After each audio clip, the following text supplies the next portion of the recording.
So I'm gonna turn the camera around here just for a second. All right, so you can see my setup here. I got a little olive oil, got a little breading, and I've got some goose that was just shot yesterday, and I couldn't do it because I was obviously in transit from Dallas, and I got a nice smoking hot pan. You can see my open flame down there, and you got to get it. You got to get it nice and hot because goose, you don't want to overcook. All right, so I take my goose, and I actually had to open up a window here because I did get it smoking hot. Yeah, brother. Goose, and you got to trim it, nice and thin. All right, because you don't want to overcook it. All right, and I'm gonna grab my. Oh, no, I like to cook them one at a time, and then you get the pan nice and hot. You sit it on the pan. Oh, you got the sound going, you got the grill going, and all you do is sear it.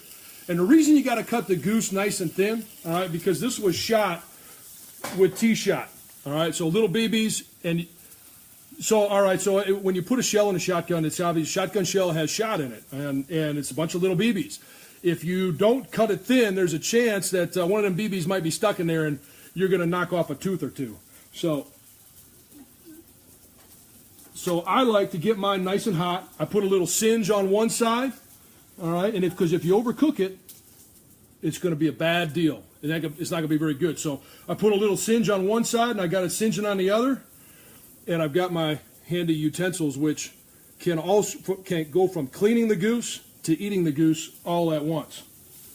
All right, and so here's what I'm going to do. Hold on one second. I'm off camera, and let's get it back up there. Oh yeah.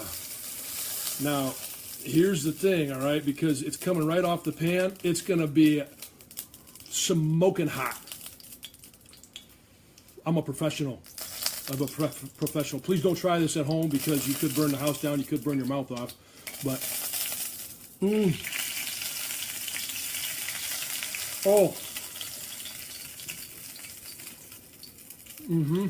you take another piece, you soak it up there, and you get it hot enough on these cast iron pans, you don't even have to put it on the flame anymore. And it just kind of cooks itself. You give it about, 10, 15 seconds because this is so fresh, you really don't even have to cook it all the way. Well, I tell you what, my kids love the fact that I do this at home. My kids help me come up with some of this stuff, and now my kids, they're not really into the whole, eating as much wild game as I do. But see, it only took about 45 seconds to cook that thing.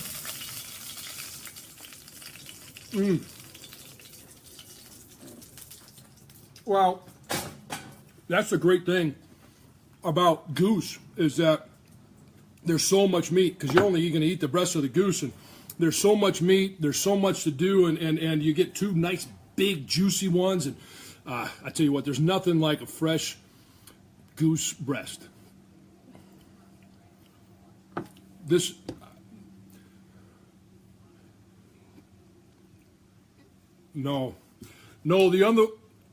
The only other one that I would have prepared while I was doing it would have been my Thanksgiving leftovers, which I put in the blender. That was the smoothie.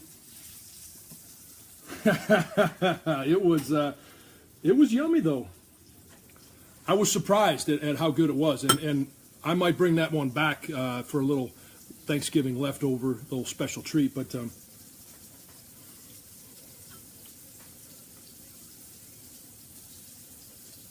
oh no, hey, I'm a straight shooter now. I am. I tell you what, offensive linemen are they're not gonna steer you wrong.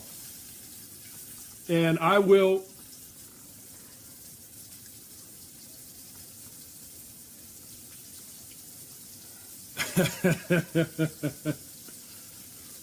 And smile about it, yeah. No, but this is, I tell you what, I've been.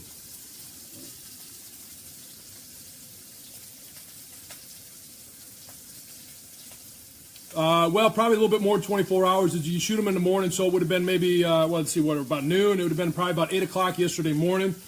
and it went from flying around to frying around. And it is, ooh.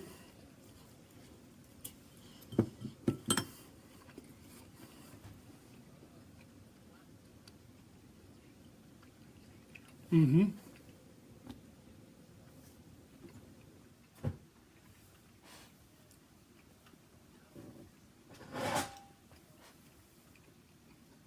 You can get a facial too.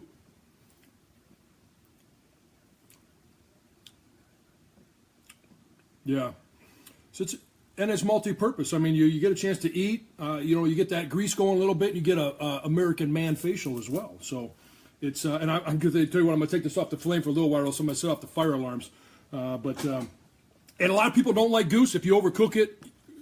Yeah, if you overcook it, it's no good. But if you cook it just right, you got to be rare in the middle, little singe on the outside, and it everybody would love it. You just got to give it a try. Got to give it a try.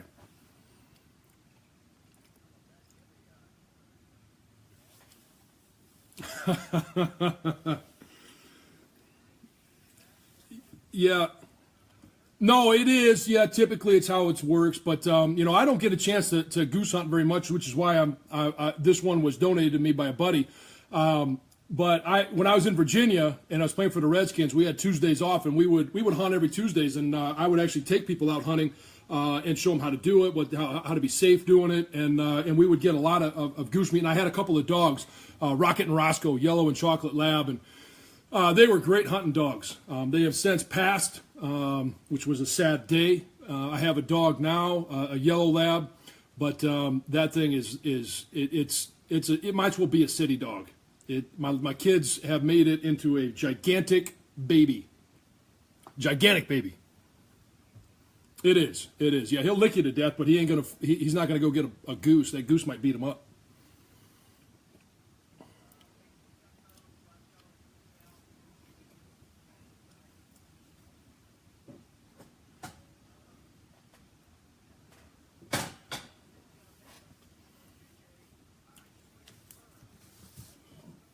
Upset special, Pittsburgh. I like Pitt at Penn State, and another one that I was surprised on the line, Boise State at Washington. Boise State is a 10-point underdog, and I tell you what, I'd take Boise State.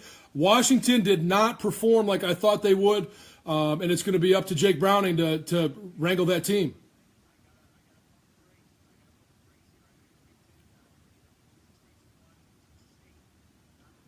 Oh, he is. I tell you what, still, Luke Falk, I think is one of the better quarterbacks in the country. And Boise State going to Washington State, I still think 10 points is a bit much.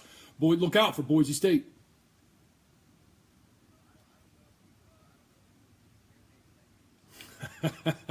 Come on, man. That's a great way to do it, too, though. Sounds good, man. Talk to you next week. Enjoy the host shoe.